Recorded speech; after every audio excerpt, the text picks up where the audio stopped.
Right, today's rehab session is about strengthening your lower back. Now, this is really good for people who have actually injured their lower back and they're on their way back to doing things like lifting, squatting, deadlifting, and they've done the core work, they're working on their glutes, they're working on maybe some hip hinging work, but they haven't really got enough strength in their lower back. Now, this can happen sometimes when you've injured the muscle tissue in your lower back, and sometimes it's like you'd call it a strain. There might be an underlying disc problem there that you've cleared up, but you've still got the muscle weakness. Now, people with back pain here, and especially that goes down into the hips, if you've got pain going into those tissues, you're probably going to get some deactivation and then some weakness. If you strain that muscle tissue because you've lifted something, you're probably going to have some weakness as well. And most people work on their core, work on their glutes, maybe work on some patterns of movement, but when they get back to deadlifting or squatting, they still get a bit of back pain. And it's not always how strong your core or your glutes are. It might be because your back simply needs muscle strengthening. And it's hard, and a lot of people don't do it well enough. So I'm going to give you some progressions to go from very easy stuff to get you on board with learning how to get your back a little bit stronger in the lower part, and then building up to more sports specific stuff.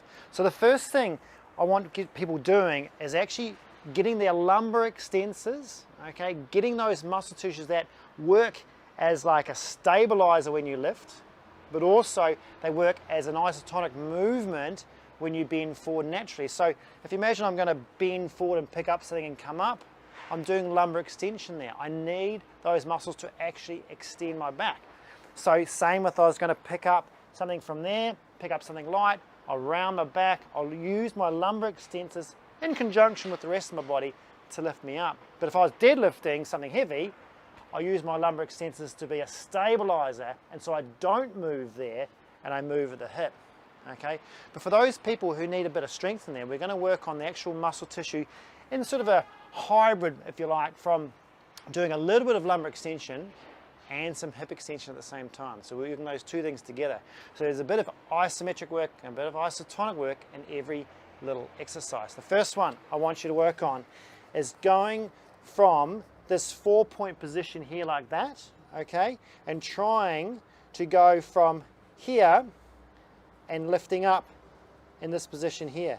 Now you might think that's pretty easy stuff, okay, and for some people it is, but some people it's really hard because you've got to try and stabilize through here at the same time. What I don't want you doing is just working on straight hip extension like that and jamming up your lower back and really loading up those muscle tissues. Remember, this is a very low level exercise. It's the first thing that people work on. So it's important that once you've got your neutral spine organized, you've got that ability to brace through your core here and turn that on, then you go for your straight leg and you go from a hip extension, and there's going to be a little bit of back extension at the top. So mostly no back extension for the first part here, so that doesn't move from there to there. When you get up into hip extension, then you go a little bit more and you get a little bit extra hip extension, and that's where you work from an isometric type movement with those muscles to stabilize the initial movement, and then do a little bit more into extending the lower back just a little bit. I think the crucial thing about that is not extending initially. Like the first thing you do is don't extend the lower back. It's the last thing you do, okay? Now, to take that one step further, what you could work on, if you find that a little bit easy, is work on a ball. Some people work on a sofa on a ball, and do the same thing here like that, into this position, and then you can really feel the feedback of your tummy on here. Okay, you can feel that whether you're pushing down into the ball or whether you're keeping that tone and keeping it braced. So from this position here, you can go and work on trying to get some more extension there, and you'll really feel it in your glutes. That's good glute activation, right? But you're really aiming for the lower back to be doing the work. So from here, drawing in, up, and then extending without overcooking it. You don't want to be doing this sort of work and jamming up and extending that lower back too much. There's no point doing that. It's just going to make you sorer. All right? We want to get to the point where we're just getting a little bit of tone, a little bit of activation through there, building up that base strength to do the harder stuff later. So once you progress on that ball and there's no, you're feeling a little bit better, there's less pain. Remember, some of these exercises can be pain relievers because if you get pain from having a weak lower back, you get it more activated and a little bit more strength, you'll have less pain. So the next thing I want you to try and work on is actually moving that lower back up from flexion to extension, just like you would if you bent over picked up something off the floor and came up again. Okay, now this is not the heavy stuff, this is just the light stuff.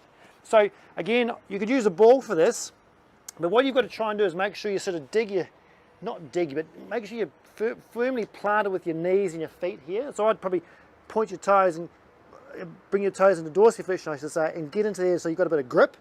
And then from this position, you're going to do an upright Y. So again, drawing this on, remember it's important to have that co-contraction around your spine, so you're not just extending with no abdominals. So from that point there, you're going to come up with your thumbs, and then use your whole back to then extend at the top. And just stop at the point where you're just about to feel fatigue or that jamming feeling through that lumbar spine. Because this will work your QLs, work your lumbar deep extensors through here. It'll work them to extend your lower back, and you've got to try and make sure you've got a bit of glute on there at the same time. You're trying to tell your body, when I extend, as in when I bend forward, pick up something off the floor, I want my extensors working, want them stronger, but also want my glutes to work in a hinge to help out, okay? You're not just going to bend forward and not use your glutes and your hammies.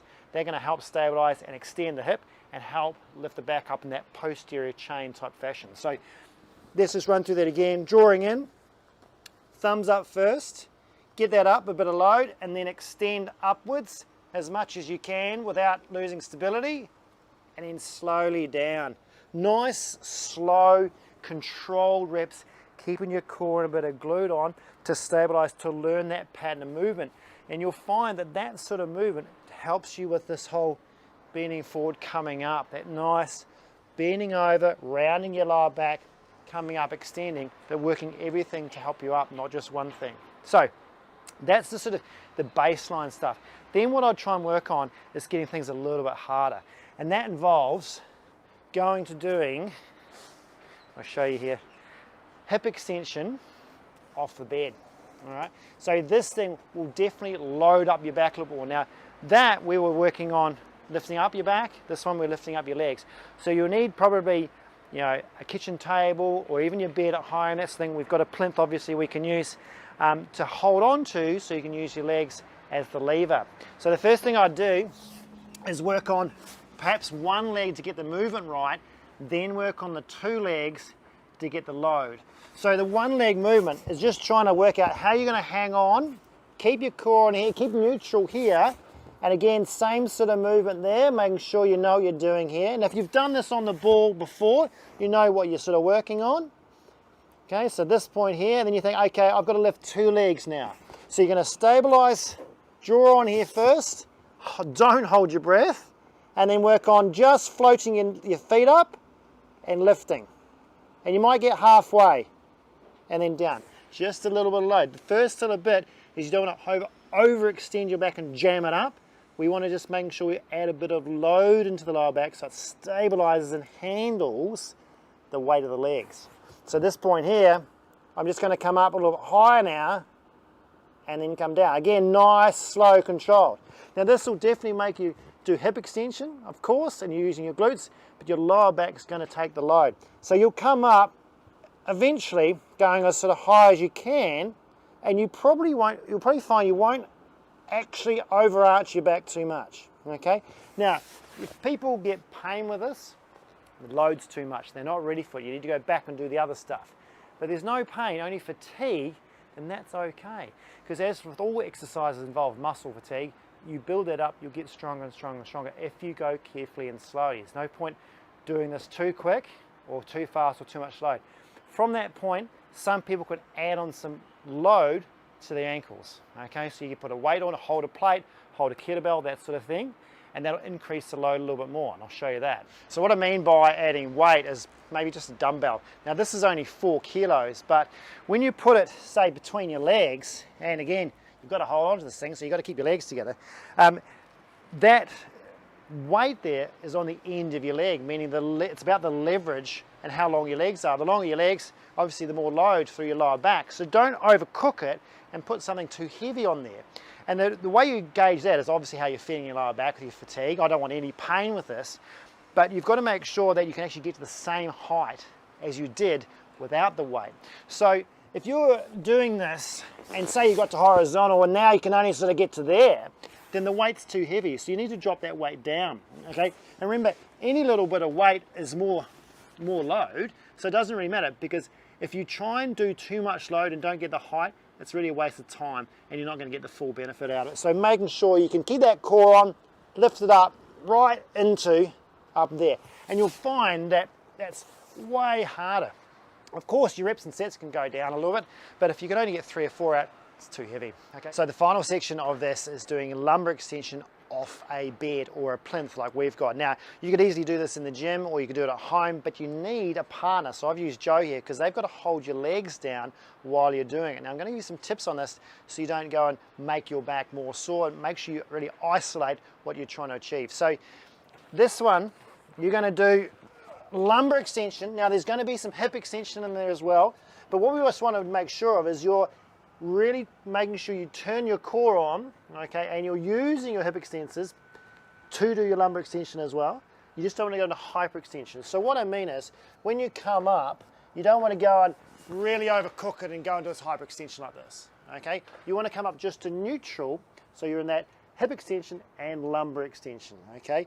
Now this first one is an isometric hold. So you're going to go and try and get everything sorted here, get that core on, make sure your glutes are going on to do that hip extension, and then you come up into that lumbar extension and just hold it there as the isometric hold. So that's where you're going to start feeling it through that lower back, feeling a little bit of muscle fatigue in here, making sure your glutes on, making sure your core's on, you're breathing up in here, you're not holding your breath, and just keeping that position for an extended period of time.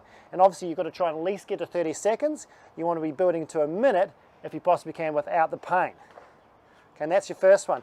Then what you want to work on is doing repetitions of that and trying to get that quality of movement going well, again, without hyperextending. So nice and slow reps, turning on all the muscles in that posterior chain, shoulders back a bit, holding there, and then slowly down, and going for repetitions of this. Instead of a isometric hold that you go for endurance, this is going for repetitions and getting into that lumbar extension and really diving into that lower back. Now once you've done that, the progression on, of course, is a weight like this, okay? So you can do a mixture of doing isometric holds of the plate, so coming in, isometric holds like that, or you can do the repetition work where you're doing that lumbar spine extension with a bit hip extension into there to try and strengthen up that lower back. So there's a nice little progression of exercises to get you doing a lumbar extension and to strengthen up those muscles right down deep in the lumbar spine. Of course, to complement all the core work you've been doing, to help you with bending over, picking up items, deadlifting, that sort of thing. Now, this is really good for home, but if you've got the luxury of going to the gym still, then you can start using a Roman chair and a glute ham raise machine. See how you go. See you next time.